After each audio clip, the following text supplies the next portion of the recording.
Yes, guys, welcome to the channel. It's Kev from the gym, professional boxing trainer and amateur boxing coach here in the UK. Firstly, excuse my voice. I've got a little bit of a cold and a sore throat, so we've got lemon and ginger going. But look, this is a new channel. It's the first video, and on this channel, we're gonna discuss all things boxing. Okay, there's gonna be breakdowns, prediction videos, interviews, training videos, all things boxing. And what we're gonna try and do is build this channel up as a bit of a hub. So this is the first series that we're looking at, and it's all about breakdowns and predictions. And as you know, we've got the big fight this weekend, Bivol Beterbiev 2, the rematch. Listen, I can't wait for this fight. It's hard to call a complete 50-50 fight. Full disclosure, in the first bout, I actually had Bivol winning the fight. I scored the fight 7-5 to Bivol. I've watched it a couple of times since, and I've still got the same score, 7-5.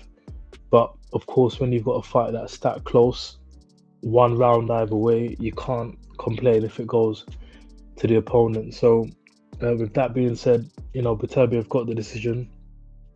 You know, you can't say much, but in my opinion, I did think Bivol won.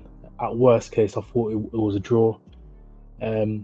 Going into this rematch, I do think you have to make Beterbiev the favourite. Okay, typically when you've got a rematch, it usually starts as round 13. And as you know, the back end of the first fight, Beterbiev finished very strong the last couple of rounds, and typically a rematch tends to continue the way that the last fight finished. So I think it's fair enough to make Beterbiev the favourite, but in my opinion, it's still a very close fight. It's still a 50-50 fight, still probably 7-5, you know, one round swinging it either ways, to be honest. So what we're going to look at now is some highlights of both Bivol and Beterbiev, just to see some of the things that they do well, some of the things that they could improve on for the rematch, and look at some of their keys to victory. Right, in my opinion, Bivol is best when he's boxing on the front foot. Okay, we know that he's a boxer. He's got great long shots, the straights, the ones and twos, sometimes the left hook. Typically, when someone is such a good boxer, they tend to box on the outside and usually box on the back foot. In my opinion, Bivol has his greatest success when he's boxing long, yes, behind the one and twos, but when he's pushing his opponent back. So if we look at some of his highlights, we'll look at the one against Canelo here. He's having a lot of success when he's in the middle of the ring, pushing his opponent back. Yes, he's keeping it long. It's predominantly the straight shots. You've got the jabs, the backhand. Sometimes he's just feinting or touching with the jab. Sometimes he throws in the left hook, as you see just there. But typically, it's the straight shots, and he's usually on the front foot pushing his opponent back. And that's when he typically has most of his success. And in my opinion, he strayed away from this tactic against Beterbiev. And that's probably the reason why, in my view, he lost the fight, or the fight was so close. Obviously, it's easier said than done. I completely understand when you've got someone who's in the ring, a monster like Beterbiev. He's so good at cutting off the ring, such a good pressure fighter.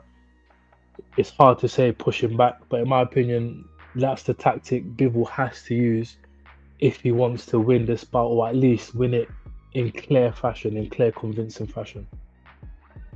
So if we look at the highlights of the previous bout against Beterbiev, what you see here is that Bivol's completely on the back foot for majority of the fight.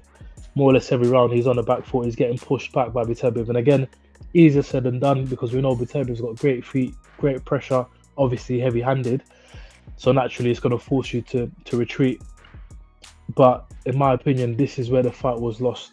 Bivol went away what he typically does. He went away from his typical game plan, which is usually boxing on the front foot, boxing long, but yes, boxing on the front foot. And in my opinion, one thing that Bivol struggled with in this bout was wasting minutes, wasting time. What you find is that in many of the rounds, Bivol would win the first minute and a half or 2 minutes quite clearly. He'd land the cleaner shots, cleaner work, like you see there. But towards the back end of the round, Beterbiev's pressure will come on strong, and Bivol would struggle to keep him off. And really, what he should have been doing in those moments is hold on to Beterbiev, grab him, turn him, take center ring, and then go again. Or clinch him, wrestle him, wait for the ref to get involved and break it up. And basically what you're doing there is leaving in the judges' minds at the end of the round that you landed the cleaner shots for the majority of the round, and then the last 30 seconds or the last minute was scrappy. And effectively what you're doing is you're stealing the round. You've done all your clean work early on, you've landed the cleaner punches early on. Instead of letting Beterbiev get back into the round and put on the pressure, you want to tie him up, make it scrappy, wrestle, turn, take center ring, go again, and basically just run the clock down. And I think, in my opinion, that's one thing that Bivol did not do in that first bout. Now, what is it that Beterbiev does so well? Guys, look, we know what he's like. He's a pressure fighter. He's got great power, great footwork, underrated footwork. Okay, cuts off the ring really well. He's got great balance, but ultimately he's going to fight you coming forward. But listen, what Beterbiev does really well is his combination punches. They're so hard to defend against. They're so hard to read because oftentimes he doubles on the same side. He doesn't just throw left, right, which is what typical boxers do.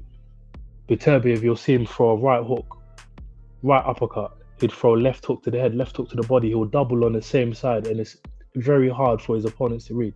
And what you find is sometimes not every shot with Beterbiev is hard. Sometimes he'll tap you upstairs just to make sure he can land a big shot to the body. Sometimes he's just occupying, your gloves. Then he'll land round the side. He'll hit your shoulders. It doesn't matter where he lands really.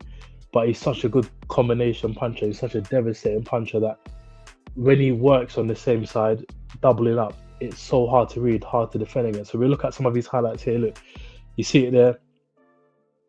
Right uppercut, right hook. He's just a dangerous puncher. He's clubbing shots around the side.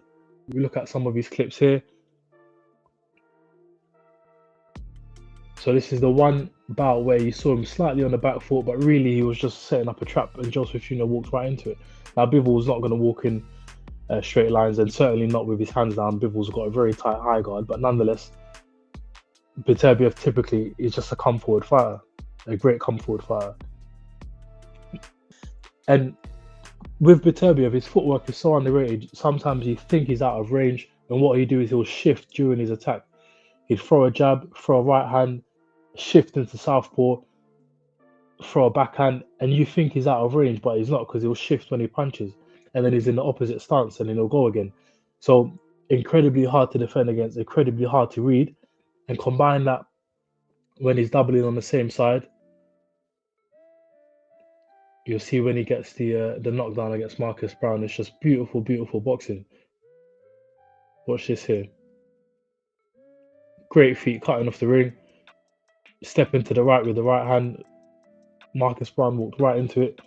Again there, right hand upstairs, right into the body, doubling it. And Marcus Brown, very good fighter. Well, certainly was a very good fighter. Still a very good fighter, but he certainly was a very good fighter.